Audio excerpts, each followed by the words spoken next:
Bismillahirrahmanirrahim. My name is Shakil Awan and I am your maths teacher from Hadaf College, Peshawar. Today we'll start probability topic, exercise 6.4. तो 6 point probability का मैंने आपको कल बादशाह की example दी थी। बादशाह की बेटी थी, उसने किस तरीके से चिट्स वगैरह रखी थी और पहली 3 चिट्स पे वो उसकी शादी कर देगा और आखिरी 7 चिट्स पे जो चिट उठाएगा उसका सर कलम कर देगा। तो कल प्रोबेबिलिटी की हमने डेफिनेशन उसी से हमने डिराइव की थी और प्रोबेबिलिटी ऑफ एन इवेंट के लिए जो डेफिनेशन थी वो याद करवा देता हूँ आपको। Probability of an event is equal to number of elements in event divided by number of elements in sample space.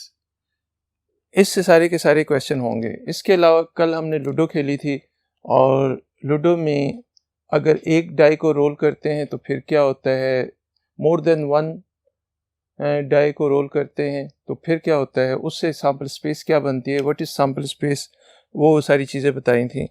तो आए इसमें क्वेश्चन में वो ये कहता है, बिल्कुल सिंपल सा क्वेश्चन है, इंतहाई आसान क्वेश्चन है, सिंपल सा। तो वो आपसे ये कहता है कि s is equal to 1 2 3 4 5 6, s is equal to हमारे पास है सैम्पल स्पेस। एक छक्के से आप खेल रहे हैं, एक डाई से आप खेल रहे हैं लूडो, तो 1 2 3 4 5 6 जब आप उसको रोल करते हो तो इनमें से कोई आता है, बच्चे बच्चे को पता है। तो अब यहाँ पे इसमें इनकी तादाद कितनी है, number of element in s is equal to clearly 6 है। ये तो हमें पता है कि अगर एक छक्के से खेलें तो उसमें कितने नंबर्स आ सकते हैं, उसमें 6 नंबर। तो s में जो एलिमेंट्स की तादाद है वो 6 है। अब पहला पार्ट वो कहता है कि आपको क्या चाहिए, let a is equal a B the event that rolling a 5,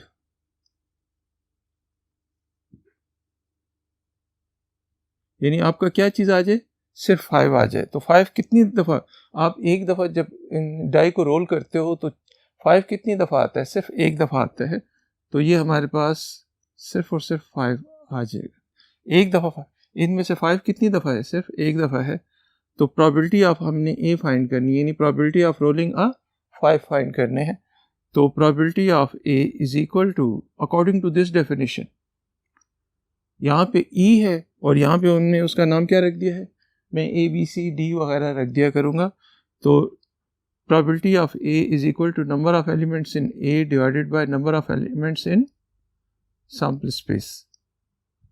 तो इसमें चूँकि एक एलिमेंट है तो 1 डिवाइडेड बाय एस में कितने एलिमेंट्स हैं, 6, तो 1/6, यानी 5 आने के चांसेस कितने हैं, 6 में से 5 आने के चांसेस कितने हैं, सिर्फ एक चांस है। तो probability of A is equal to 1/6। इसी तरीके से अगर आप सेकंड वो लेते हो, सेकंड में कहता है rolling a number less than 1, rolling या अ नंबर लेस देन 1, इसको मैं बी कह देता हूं, इसका नाम मैंने क्या रख दिया है, B. Let b is equal to rolling a number less than 1 है। बताएं, आप जब उस पे खेल रहे हो तो आपके पास 1 से कम कौन सा नंबर आएगा, 1 से कम कोई नंबर आ ही नहीं सकता, 1 से कम कोई नंबर आ ही नहीं सकता। तो इसमें हमारे पास क्या आएगा, इसमें कुछ भी नहीं आएगा, नल सेट होगा। बात मेरी समझ रहे हैं। अगर फ़र्ज़ करें मैं इस मार्कर को इस तरह पकड़ता हूँ और मैं कहता हूँ कि इसके ऊपर जाने की प्रोबेबिलिटी कितनी है, तो जाहिर है इसको कोई रॉकेट तो नहीं है कि ये ऊपर जाएगा, तो ये तो नीचे ही जाएगा। तो इसके ऊपर जाने की प्रोबेबिलिटी नहीं है, तो इसमें हमारे पास ऊपर जाने का कोई चांस ही नहीं है, तो नीचे जाने का ही चांस है। तो इसको हम कहते हैं इम्पॉसिबल इवेंट। इम्पॉसिबल इवेंट जिसमें वो हो ही ना सकता हो। तो लेस देन 1 नंबर तो आ ही नहीं सकता। जब लेस देन 1 नंबर नहीं आ सकता तो प्रोबेबिलिटी ऑफ बी क्या हो जाएगी, probability of B is equal to number of elements in B divided by number of elements in sample space. तो बी में कितने एलिमेंट है, बी में अगर आप एलिमेंट देखो तो कोई एलिमेंट नहीं है, बी में कोई भी एलिमेंट नहीं है। तो 0 divided by 5, 0 divided by 6 is equal to 0। तो ऐसा इवेंट जिसकी प्रोबेबिलिटी 0 हो, ऐसा इवेंट जिसकी प्रोबेबिलिटी, ये लफ्ज़ याद रखें एमसीक्यूज़ में पूछा जाता है, ऐसा इवेंट जिसकी प्रोबेबिलिटी 0 हो उसे हम कहते हैं इम्पॉसिबल इवेंट। Impossible event. तो ये कौन सा इवेंट है? इम्पॉसिबल इवेंट है। आप सारी ज़िंदगी खेलते रहो लूडो के साथ, लेकिन आपके पास कोई भी नंबर ऐसा नहीं आएगा जो लेस देन 1 हो। लेस देन 1 वाला नंबर आने के चांसेस कोई भी नहीं है। आए जी नेक्स्ट पार्ट के लिए, rolling a number greater than 0। Rolling a number greater than 0 के लिए नेक्स्ट बोर्ड पे चलते हैं।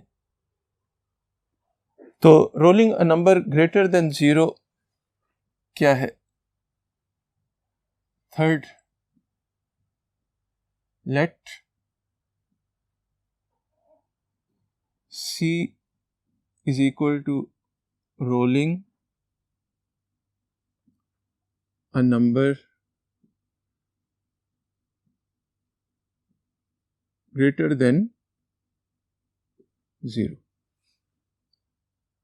अब जब आप, ये बड़ा मज़े का वो है क्वेश्चन है, rolling a number greater than 0। इसी की एक और एग्जांपल भी दूंगा आपको। तो rolling a number greater than 0, आप डाई से खेल रहे हो, लूडो खेल रहे हो, तो कहेंगे 0 से बड़ा नंबर आए, उसको मैं C से रिप्रेजेंट कर रहा हूँ। 0 से बड़ा नंबर कौन सा आ सकता है? 1 भी आ सकता है, 2 भी, 3 भी, 4 भी, 5 भी और 6 भी। तो तमाम नंबर आ सकते हैं, तमाम नंबर्स आ सकते हैं। तो प्रोबेबिलिटी ऑफ C क्या होगी? प्रोबेबिलिटी ऑफ C, आप हर बार जब भी आप खेलोगे तो जो भी नंबर आएगा वो ग्रेटर देन 0 हमेशा ही आएगा। तो probability of C is equal to, probability of C is equal to number of elements in C divided by number of elements in sample space। तो C में देखिए कितने एलिमेंट्स हैं। C में एलिमेंट्स की तादाद हमारे पास 6 है और S में कितनी है? 6। तो 6 by 6 is equal to 1। तो इस इवेंट की प्रोबेबिलिटी, C की प्रोबेबिलिटी क्या है? ग्रेटर देन 0 की प्रोबेबिलिटी क्या है? इसकी प्रोबेबिलिटी 1 है। तो प्रोबेबिलिटी इस केस में हमारे पास 1 है। तो प्रोबेबिलिटी 0 भी हो सकती है, प्रोबेबिलिटी 1 भी हो सकती है और प्रोबेबिलिटी इन दोनों के दरमियान में भी हो सकती है। प्रोबेबिलिटी 0 भी हो सकती है, प्रोबेबिलिटी 1 भी हो सकती है, प्रोबेबिलिटी 0 और 1 के दरमियान में भी हो सकती है। तो ये याद रखें, एक MCQ आपको लिखवा रहा हूँ। MCQ ये याद रखें कि प्रोबेबिलिटी हमेशा 0 और 1, 0 से बड़ी नहीं हो सकती, 1 से बड़ी नहीं हो सकती और 0 से छोटी नहीं हो सकती। तो probability of an event, probability of E से मुराद इवेंट है, इसकी वजह A B C D कुछ भी आ सकता है, इज लेस देन और equal to 1 and greater than और इक्वल टू 0। एक और वो बता रहा हूँ, एक और MCQ बता रहा हूँ। उसमें पेपर में आया था, तो पेपर में आया था परवीन शाकिर का एक शेर उसमें लिखा हुआ था। परवीन शाकिर को पहचानते हैं? बहुत अच्छी शायरा थी, एक एक्सीडेंट में की डेथ हो गई थी। तो वो शेर मैं लिखता हूँ, आप लोगों ने इसकी प्रोबेबिलिटी बताने हैं। इस शर्त पे खेलूंगी पिया प्यार की बाजी। आपको भूल जाता है ना, इसलिए मैं लिख रहा हूँ, पिया प्यार की बाजी, जीतूं तो तुझे पाऊं,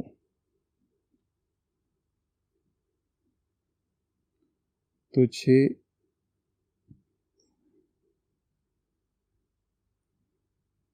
हारूं तो पिया तेरी।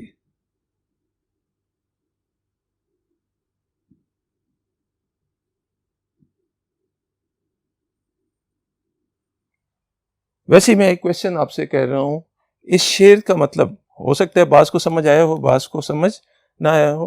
तो मेरी पहली आदत ये होती थी कि हर क्वेश्चन में कोई ना कुछ साथ, हर उसमें शेर लिखा करता था। बाद में हमारे स्टूडेंट्स की उर्दू माशाल्लाह, तो काफ़ी वीक होती है। तो ऐसे इस शर्त पे खेलूंगी पिया प्यार की बाजी, जीतूं तो तुझे पाऊं, हारूं तो पिया तेरी। In this question, in this verse, what is the probability of getting the poetess her beloved? मतलब पोइटस को अपने महबूब मिलने की प्रोबेबिलिटी कितनी है, ये बताएं, कितने चांसेस हैं? कौन बताएगा भाई? इस शेर में जो शायरा है यानी परवीन शाकिर, उसको अपने महबूब के मिलने की प्रोबेबिलिटी कितनी है? तो इसकी प्रोबेबिलिटी 100% यानी 1 है। ज़्यादा से ज़्यादा प्रोबेबिलिटी कितनी होती है? 1 होती है। क्यों है?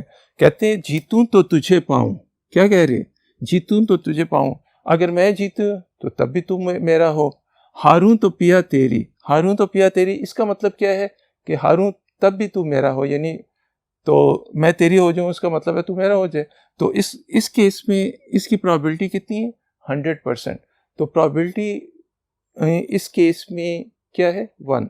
तो कहने का मकसद ये था कि प्रोबेबिलिटी हमारे पास क्या होती है, या 0 होती है या 1 होती है, या इन दोनों के दरमियान में होती है। तो आप हमेशा ये याद रखें, प्रोबेबिलिटी ऑफ एन इवेंट 1 और 0 और 1 के दरमियान में लाई करती है। तो आए अपने क्वेश्चन की तरफ आते हैं। तो ये सिर्फ समझाने के लिए मैंने एक शेर लिखा है, तो इसको याद भी कर लें, शेर याद किया करें। जैसे जैसे आप याद करेंगे आप मुख्तलिफ जगहों पे कोट कर सकते हैं। फिर इसको मैं रब कर रहा हूँ।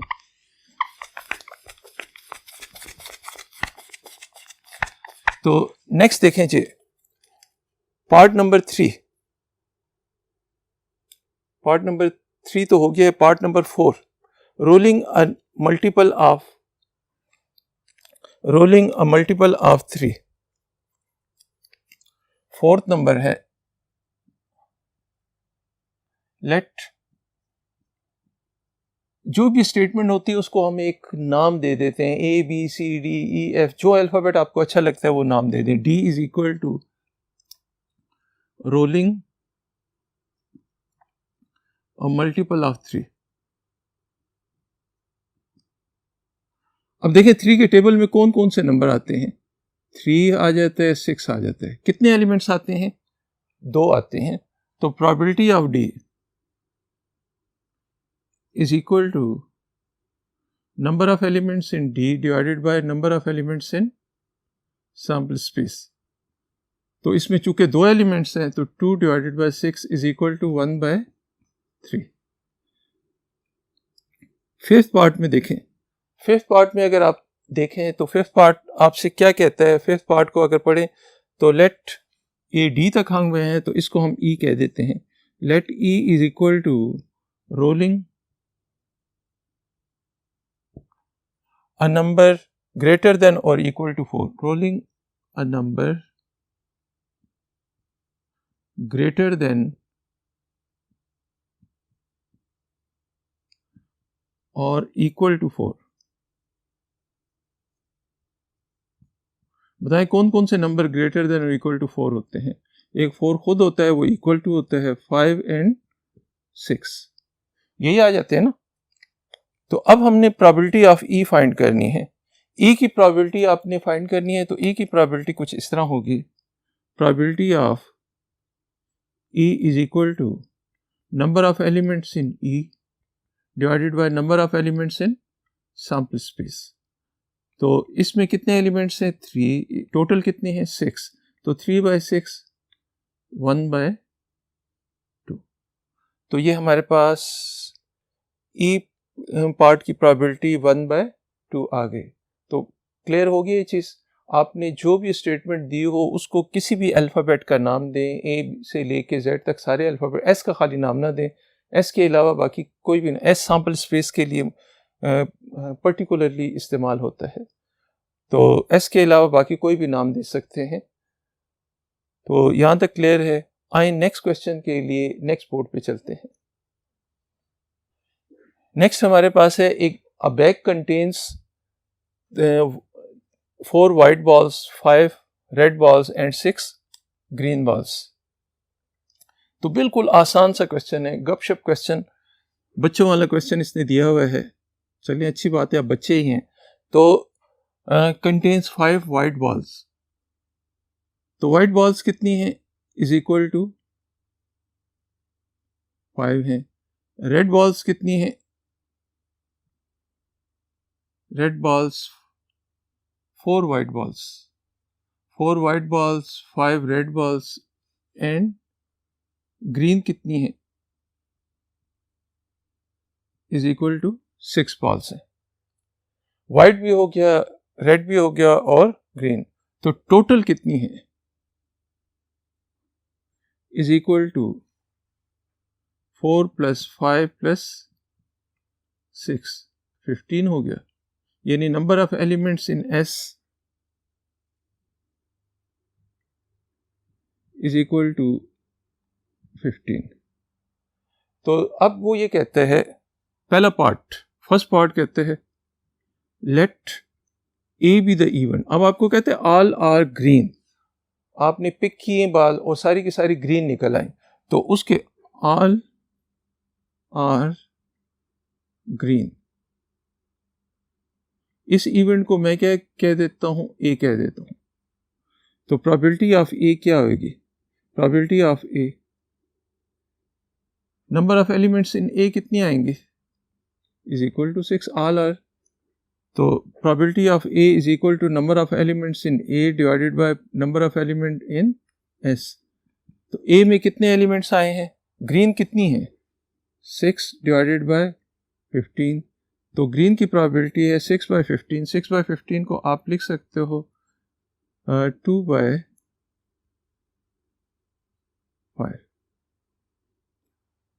Second, let B is equal to event that all are white.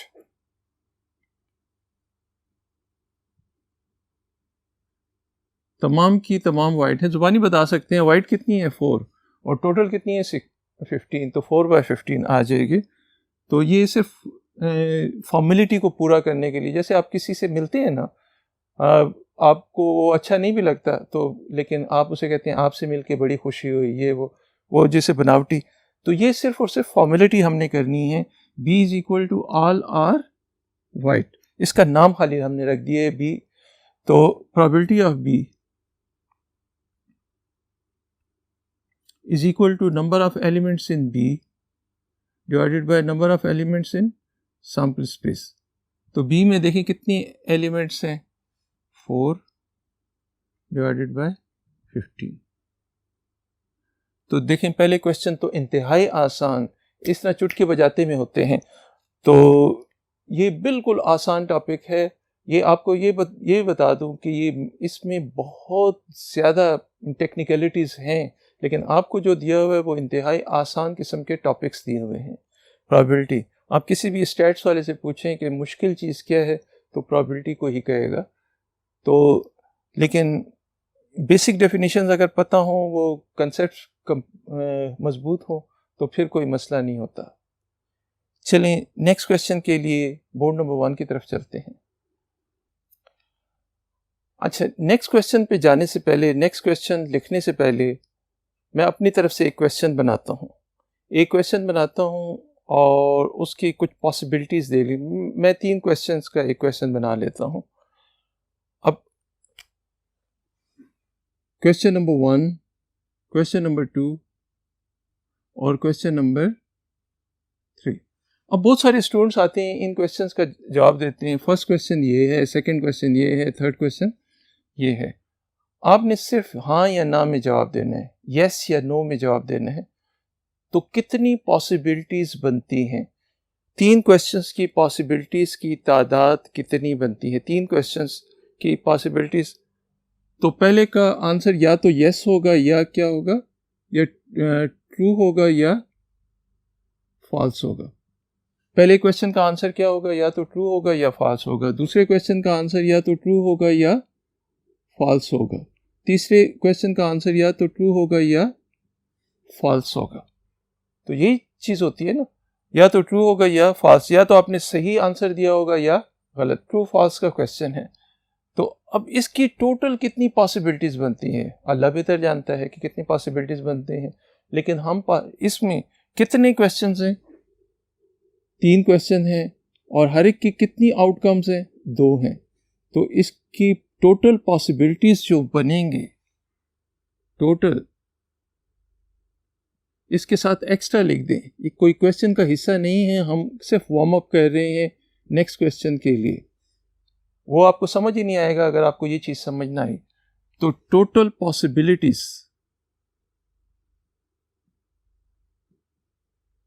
मेरा ये दावा है कि इसके टोटल जितने तरीकों से आंसर दिए जा सकते हैं वो कितनी बनती है, 2⁻3। इसमें कितने क्वेश्चन हैं, 1 2 3। अभी प्रैक्टिकली मैं बना के आपको बताऊंगा। 2⁻3 इसकी पॉसिबिलिटीज बनती है 8। तो अब हमारे पास यहाँ पे कौन सा नंबर आया है, 8।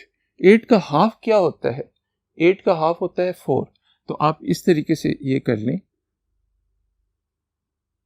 1 2 3 4 1 2 3 4 5 6 7 and 8। ये क्वेश्चन नंबर 1 है, ये क्वेश्चन नंबर 2 है, ये क्वेश्चन नंबर 3 है। अब यहाँ पे कितना था, 8 था। 8 का हाफ कितना होता है, 4। तो 4 आंसर, सॉरी इधर 4 की बजाय हम क्या लिखते हैं, 4 आंसर ट्रू लिख देता हूँ मैं। 4 दफ़ा टी लिख दें और 4 दफ़ा एफ लिख दें। कितनी दफ़ा ट्रू लिखा, 4। अब 4 का हाफ कितना होता है, 4 का हाफ हमारे पास 2 होता है। तो 2 दफ़ा ट्रू लिख दें और 2 दफ़ा एफ, फिर 2 दफ़ा ट्रू और 2 दफ़ा एफ। अब ट्रू कितनी दफ़ा है, 2 का हाफ कितना होता है, 1। तो 1 दफ़ा ट्रू, 1 दफ़ा false, true false, true false, true false. तो इसकी टोटल पॉसिबिलिटीज अगर आप ट्री डायग्राम से बनाएं तो तब भी हमारे पास यही होगी। ये देख लें, मैं ट्री डायग्राम से इसको ड्रा करने की कोशिश करता हूँ। पहला आंसर क्या होगा, या तो ट्रू होगा या फॉल्स। मैं मुख्तलिफ कलर से लिखता हूँ। पहला आंसर रेड से रिप्रेजेंट किया हुआ है, दूसरा आंसर हम ब्लू से रिप्रेजेंट करते हैं। अगर पहला ट्रू है तो दूसरा हमारे पास क्या होगा, या तो ट्रू होगा या फॉल्स, या तो ट्रू होगा या फॉल्स। ये ब्लू कलर जो है ये सेकंड आंसर को रिप्रेजेंट करता है। पहला अगर ट्रू है तो दूसरा ट्रू या फॉल्स। तीसरा हमारे पास ये हो सकता है, तीसरे को ब्लैक से रिप्रेजेंट करते हैं। तो यहाँ पे आप देखें, ये true false, true false, true false, और इधर हमारे पास क्या आ जाएगा, ट्रू, इधर फॉल्स। तो इसके तमाम पॉसिबल आंसर क्या हो सकते हैं वो ज़रा मुझे लिख के बताएं। एक तो टी टी टी आ जाएगा, फिर टी टी एफ आएगा, फिर टी एफ टी आएगा, फिर टी एफ एफ आएगा, फिर एफ टी टी आएगा, फिर एफ टी एफ आएगा,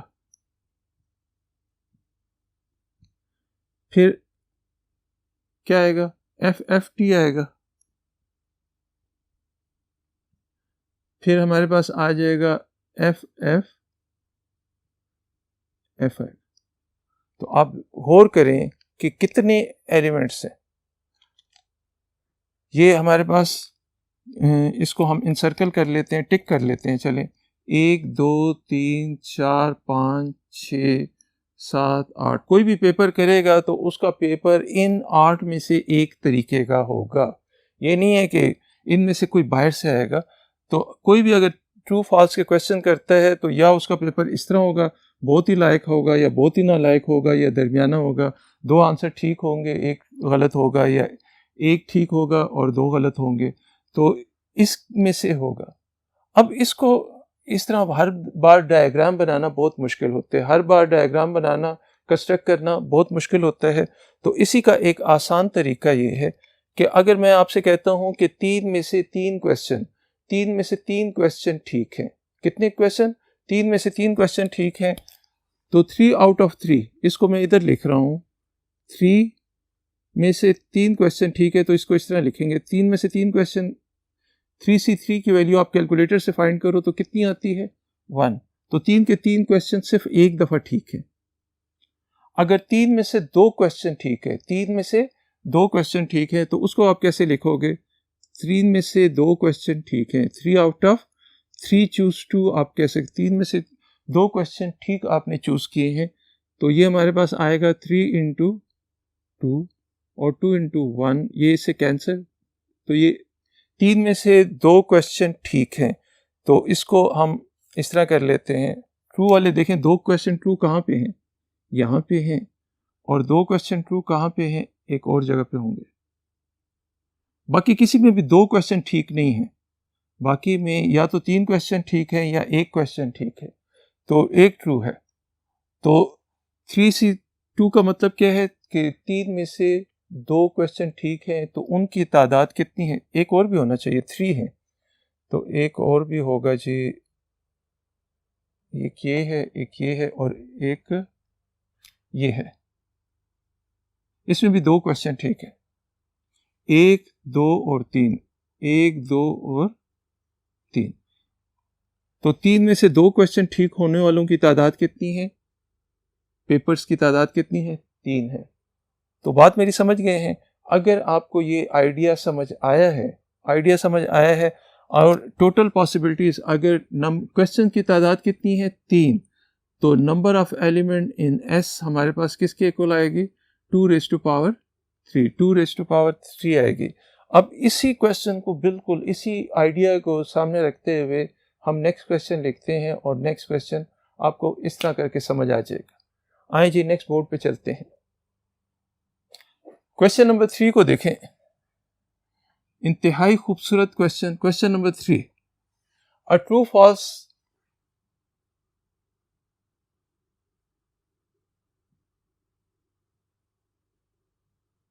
test contains 8 questions.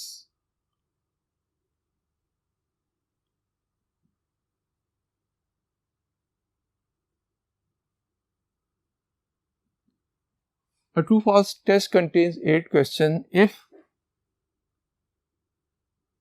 a student guesses attempts all the questions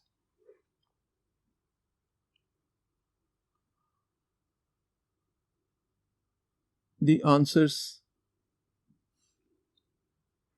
for each question. ये बुक में से पढ़ लिया करें, बाज़ औक़ात में इनकम्प्लीट छोटा करके लिखता हूँ क्वेश्चन फाइंड probability that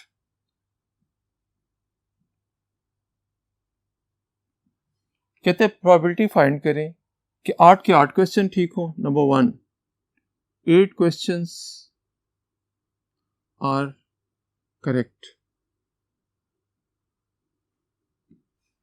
अच्छा, सेकंड ये है 7 questions are, क्वेश्चंस को QS से मैं रिप्रेजेंट कर रहा हूँ। अच्छा, क्वेश्चंस आर करेक्ट,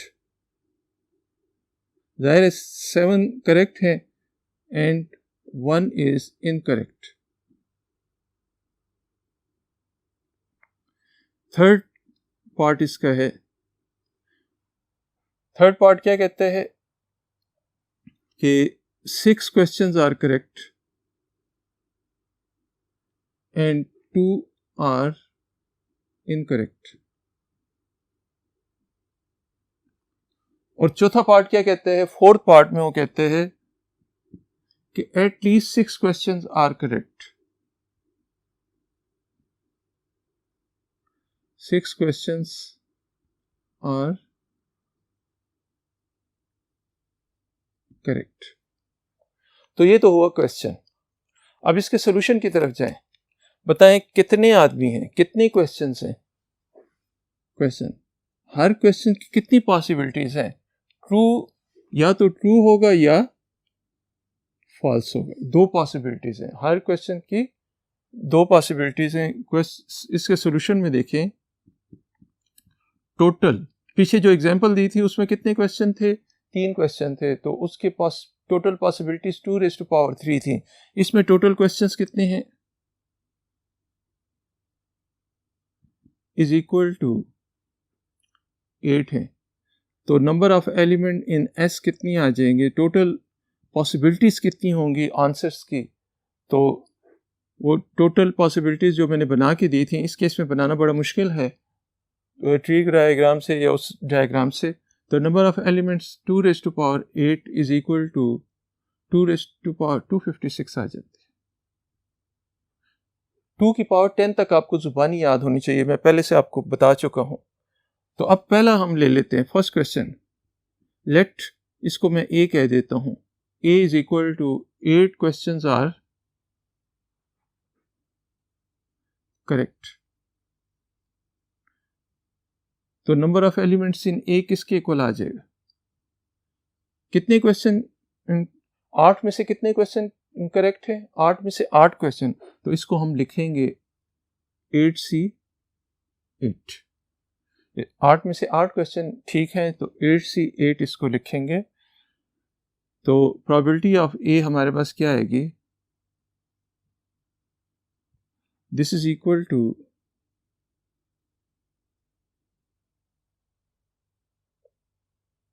अच्छा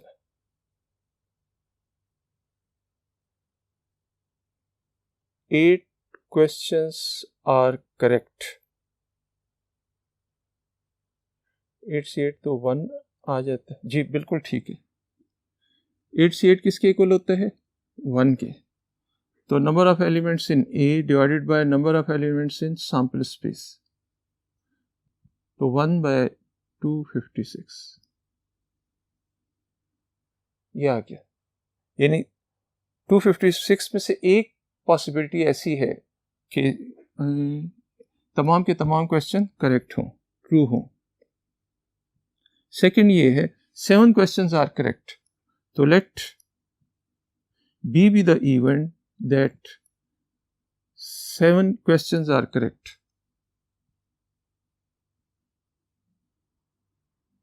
अक्सर स्टूडेंट मुझे कहते हैं सर आपने इनकरेक्ट को तो देखा ही नहीं। तो अंडरस्टूड बात है, 7 क्वेश्चंस करेक्ट हैं तो एक क्वेश्चन इनकरेक्ट होगा। तो 7 क्वेश्चंस आर करेक्ट। तो प्रोबेबिलिटी ऑफ, इसमें number of elements in B कितना आ जाएंगे? इज इक्वल टू 8 में से कितने क्वेश्चन ठीक है? 7। तो 8 से 7 की वैल्यू कैलकुलेटर से फाइंड करें तो 8 आ जाती है। तो जब 8 आती है तो प्रोबेबिलिटी ऑफ बी हमारे पास क्या होगा? Probability of B is equal to number of elements in B divided by number of elements in sample space. तो बी में एलिमेंट है 8, 256, तो 1/8 3s are 24, 8 2s are 16, तो 1/32 आंसर आ जाएगा। आए नेक्स्ट पार्ट के लिए नेक्स्ट बोर्ड पे चलते हैं। नेक्स्ट में हमें थर्ड पार्ट वो कहता है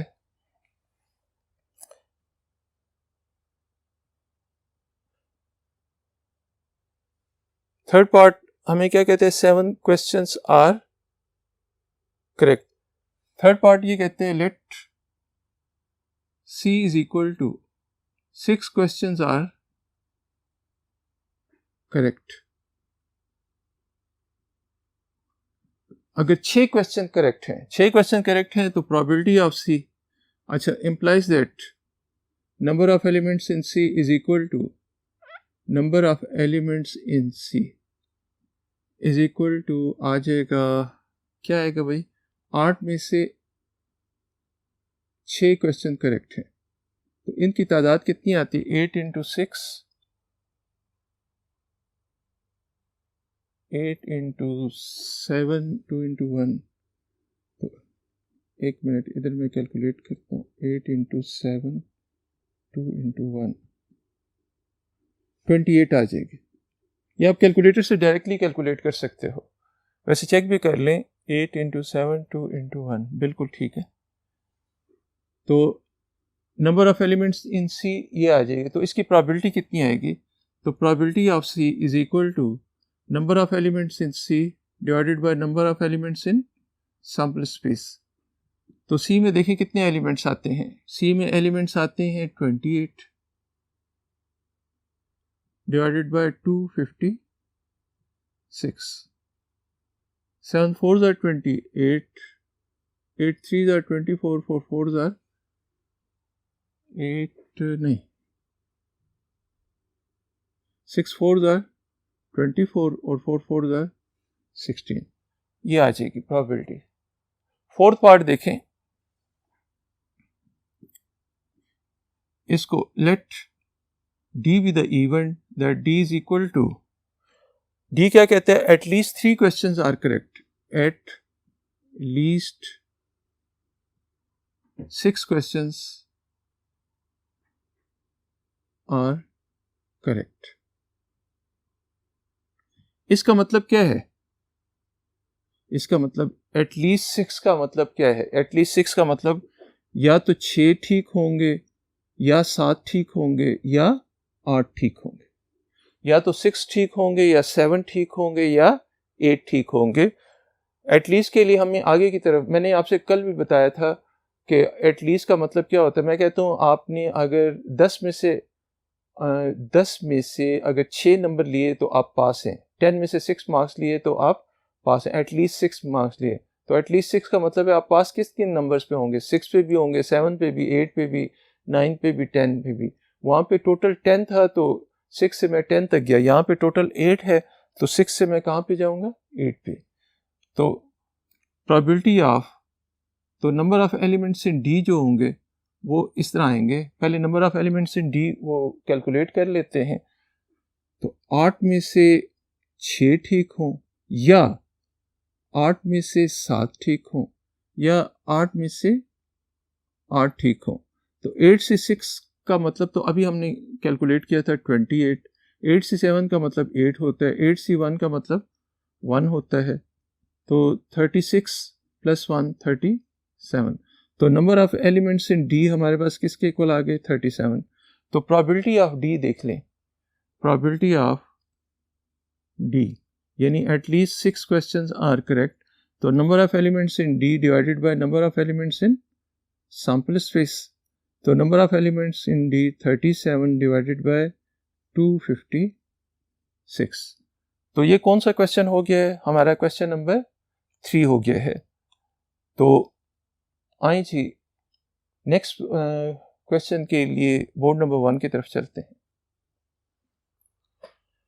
क्वेश्चन नंबर 4 में अगर आप देखें तो क्वेश्चन नंबर 4 में वो कहते हैं 3 अनबाइस्ड कॉइन्स आर टॉस्ड। कितने कॉइन्स टॉस करते हैं, 3।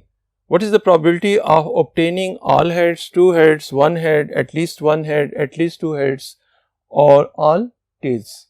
तो सबसे पहले सैंपल स्पेस बनाते हैं। कितने कॉइन्स हैं, 2, 3 कॉइन्स हैं, तो 2 रेज़ टू पावर 3, इसमें 8 एलिमेंट्स आएंगे।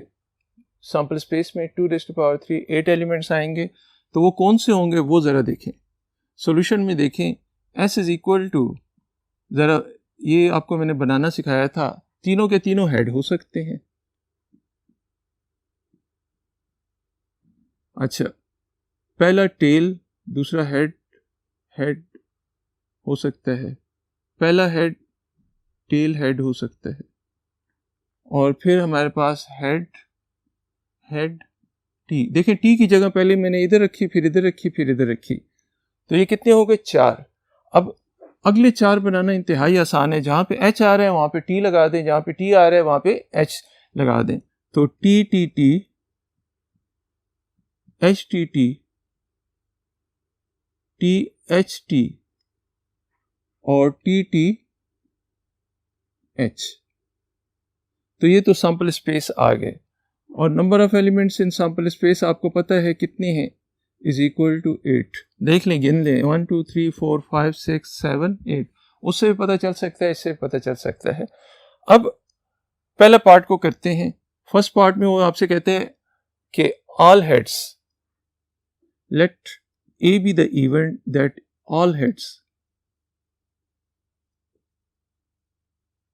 इधर आपने ऑल हेड्स लिख देने, एच एच एच। ये तीनों चूंकि मिलके लिखे हुए, दरमियान में कोई कॉमन नहीं है, तो ये सिर्फ एक एलिमेंट कहलाएगा। तो प्रोबेबिलिटी ऑफ ए क्या आएगा, this is equal to number of elements in A divided by number of elements in sample space is equal to 1/8। इसकी प्रोबेबिलिटी कितनी होगी, 1/8। सेकंड देख लें, ऑल हेड्स हो गए, 2 heads, let B be the event, आप पूरा भी लिख सकते हैं, इस तरह भी लिख सकते हैं, B be the event 2 heads. 2 heads का मतलब क्या है, 2 हेड्स का मतलब ये है, यहाँ पे मैं 2 हेड्स वालों को वो ज़रा अंडरलाइन करता हूँ, 2 हेड्स इसमें भी हैं, 2 हेड्स इसमें भी हैं, 2 हेड्स इसमें भी हैं, इसमें एक हेड है, इसमें एक हेड है, इसमें एक है, इसमें 3 है। तो 2 हेड्स वाले कितने हैं, 3 एलिमेंट्स हैं। तो वो 3 एलिमेंट्स मैं इधर लिख देता हूँ, कौन कौन से हैं, tail head head, head tail head और हेड हेड टेल, ये बनते हैं। तो इनकी तादाद कितनी है, काउंट करें, 1 2 3, इनकी तादाद कितनी है, 3, इनके नंबर हमारे पास 3 है। तो probability of B is equal to number of elements in B divided by number of elements in sample space is equal to 3/8। Third part वो कहते हैं 2 heads हो गया 1 head। तो थर्ड पार्ट में let C represents 1 head। तो 1 head की तादाद जरा देखें कितनी है, उनको मैं टिक कर रहा हूँ, 1 head वालों को 1 2 और 3। तो जो है वो इधर लिख दें, टिक वालों को इधर लिख दें, H T T T H T और T T H। तो प्रोबेबिलिटी ऑफ C क्या है, number of elements in C divided by number of elements in S। तो दिस इज इक्वल टू 3/8। तो ये इसकी प्रोबेबिलिटी आ गई। नेक्स्ट फोर्थ पार्ट पे जाते हैं, एटलीस्ट 1 हेड, इसके लिए हम नेक्स्ट बोर्ड पे चलते हैं जी। नेक्स्ट हमारे पास है fourth part, let D is equal to, event क्या है, एटलीस्ट, अच्छा एटलीस्ट 1 हेड।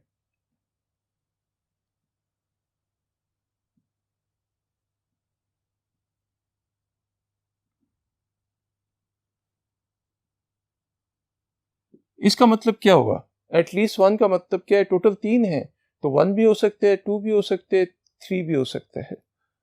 तो इसमें हमारे पास इससे जो D आएगा वो 1 हेड, एटलीस्ट 1 हेड का मतलब या तो 1 हेड हो या 2 हेड हो या 3 हेड हो, इन तीनों में से कोई भी हो।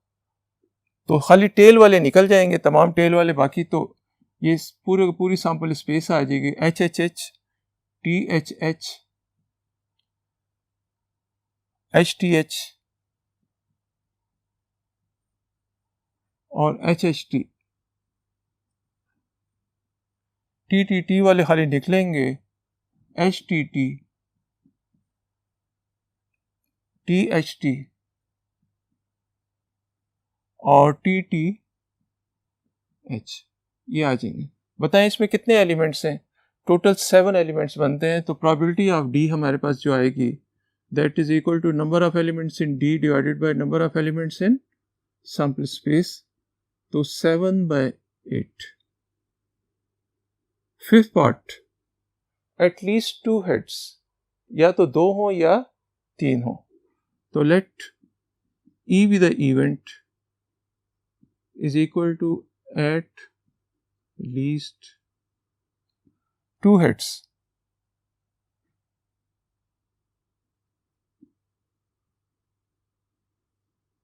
तो एटलीस्ट 2 हेड्स में से, इसमें से देखें कौन से आते हैं, ये आता है, ये आता है और ये आता है, ये आता है, ये आता है, ये आता है। T H H H T H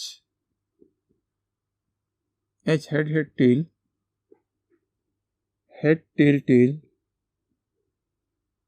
tail head tail, ये नहीं आएगा.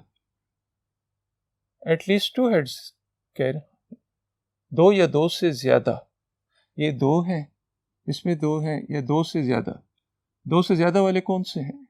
1 2 3 ये वाले.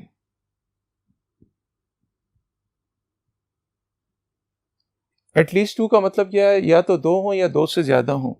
तो 2 या 3. तो 2 तो ये हैं और 3 ये हैं.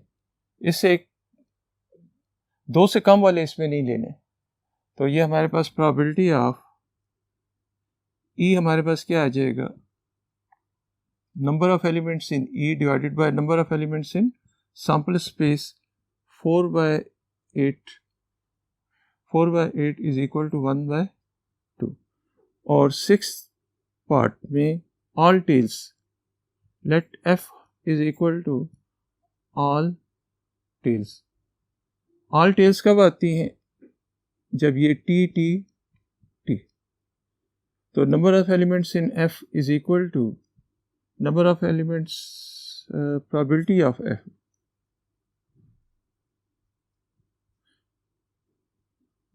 Number of elements in sample space is equal to 1/8.